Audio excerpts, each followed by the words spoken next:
job as animators is not to go in and look at real life and look at ourselves in real life and mimic it.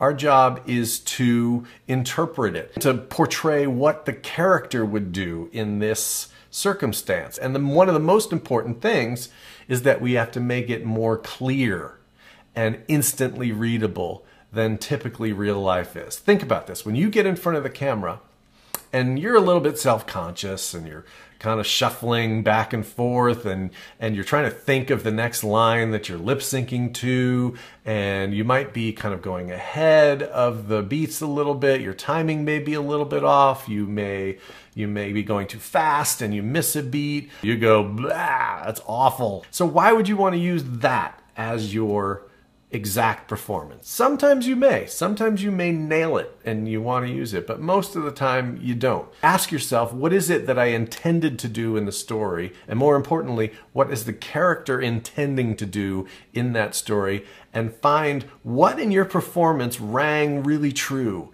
What brief moment, if you stopped it, does the intent in that moment read really, really clear? And if it doesn't, how can you add to it, enhance it, embellish it in order to make it as clear and strong and readable and recognizable and identifiable as possible? This is where I want to talk about this idea of possibly taking still frames out of your video reference and putting them in a sequential order on your screen like a storyboard and saying, these are my story beats. This is where I'm going to start.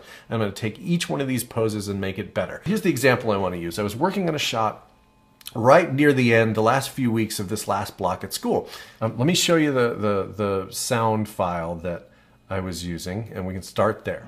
Oh, right. Of course, it's always about you, isn't it? Oh, right. Of course, it's always about you, isn't it?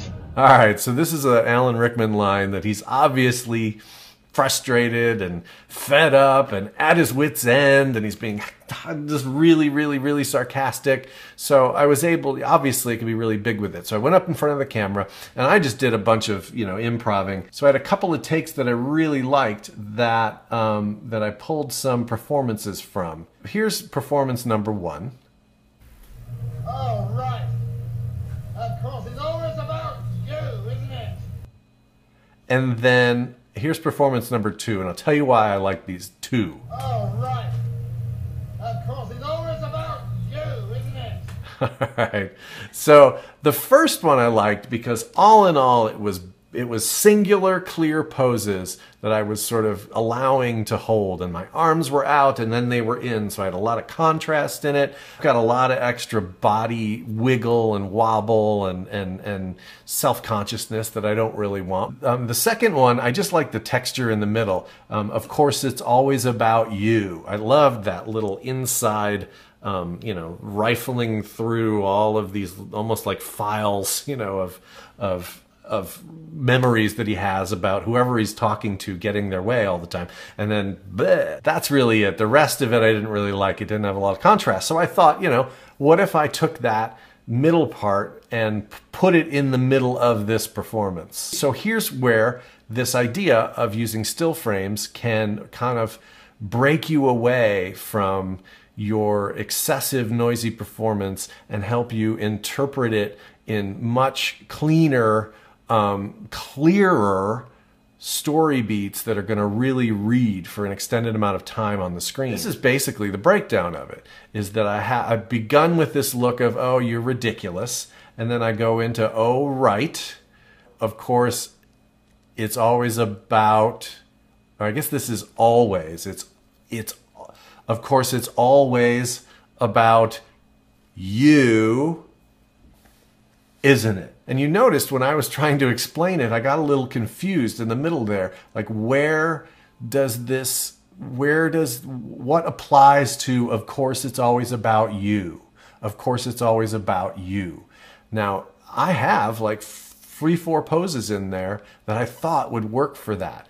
And it's already a little bit confusing, which is why I've decided after watching it that I could just go back to this original performance and realize that I could come here and say, of course, it's always about, and make that look of dismissal work for that entire line as one intent, one clear acting beat, as opposed to 4 acting beats trying to be crammed in there. So now if I edit this, you can see I've got far less poses. I've only got 6 poses in here. Oh, right. Of course, it's always about you, isn't it?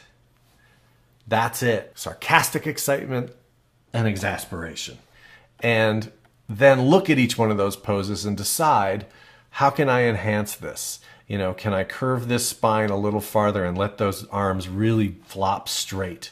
Can I flex this spine back even farther? Really whip them up there really fast, throwing my hands up in disgust. I give up, and then leave it, let it hang on the screen. And then on this next pose, whip that one arm up again and look away. Like I'm throwing it away from my face. So that's why my face isn't looking up in the direction that I'm not saying I give up and I need help from the gods. It's I'm throwing it away. And then this really dramatic, you know, point. I'm using my whole arm to point at you as if I am presenting the winner of something, you know? And then this final dropping down, which is almost back to my original pose, except that I'm leaning towards the person and looking at them to just kind of get a reaction. Like, really? Really? All right, so if we take it into the Maya scene here, let's pull this up. And if I just play this, this has more detail already in it. I've got some breakdowns and I was starting to work with some deformations and stuff to get some nice, smeary, snappy moves. All right. Of course, it's always about you, isn't it? All right. Of course, it's always about you, isn't it? And you'll notice I made one choice graphically. Of course, it's always about, instead of pointing my hand at the camera and turning away, it was a confusing graphic. I decided to use the other arm because the silhouette reads better back there because I can stay inside the frame and I can be referring to something in the past. You know, of course, it's always about you. And that, to me, that exchange between the 2 arms became more clear, just bigger and more readable because of the silhouette it was creating and because of the simplicity of the motion. And so ultimately, yes, I will still hang on to my video reference. As you can, I'll still hang on to these performances and I'll still scrub through and I'll look at some of these really big overlaps that I do. And that's how I ended up, kind of figuring out how to work my breakdowns, and I exaggerated and brought the arms into that as big flopping movements. So I will use this as a mechanical reference, but plotting out the clear story of it is my first job, and I need to strip away all the non-essential elements and just grab those poses, those moments that strike me. To me, I find this really, really helpful, and I hope that this is something that you can employ just to help you clean out all the ideas that are in front of you and concentrate on the most basic story, the most basic poses that you can take from your performance and push them even farther to make them really read, so that you can make up for the shortcomings of yourself as an actor and really as a human, because humans don't always communicate very clearly. We can have wrong body language. We can just be bad at communicating physically. And so you need to not depend on your limited abilities to communicate. You need to depend a lot more on your imagination and use what you're doing or somebody else or somebody on YouTube is doing as a foundation, and try to solve that problem of what is the most clear, readable, recognizable, empathetic body language to create the cleanest, clearest story you can out of the most simple set of ideas. Thanks, you guys. Talk to you soon. Bye.